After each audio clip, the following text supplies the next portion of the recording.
mambo ambaye hao watu wa Azimio wanataka kurudisha mambo ya maandamano, tafadhali tunataka kuwaomba. Hii nchi iko na katiba. Kama wanataka kuandamana, ikuwe ya amani. Na kama watapora mali ya watu, tunataka kuona watu wakishikwa, wapelekwe kotini. Hata sisi raia tuliwaunga mkono. Unajua hata hii bipartisan, Your Excellency, tumekubali kwa sababu sisi kama jeshi ya Kenya kwanza, we are loyal to the generals.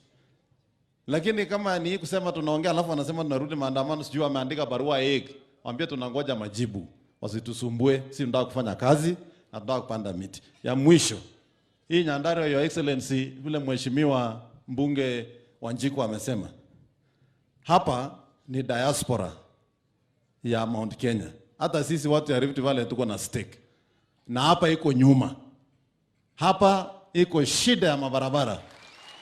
Hapa, Your Excellency, iko shida ya bei ya mambo ya ukulima.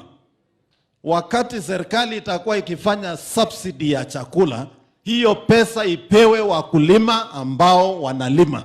Watu hawezi zunguka huko Nairobi wanajazana kibira na kuweka sufuria kwa kichwa. Na iko mzee mmoja hapa, mwanaume mzima wa Nyandarua, huyo mtu muhamisheni. Kama hako na shamba, cancel hiyo title deed, patia mtu mwingine. Hawaje kuja kubeba sufuria na kuharibu sifa ya Nyandarua hii. Nyandarua hii imetoa watu ambao wanasimamiwa na watu wanawezana kazi. Your Excellency, sisi tunakusupport. Ukiniona hapa ni kwa sababu moja. Wewe uliniokoa. Mimi nilikuwa governor wa Singisho.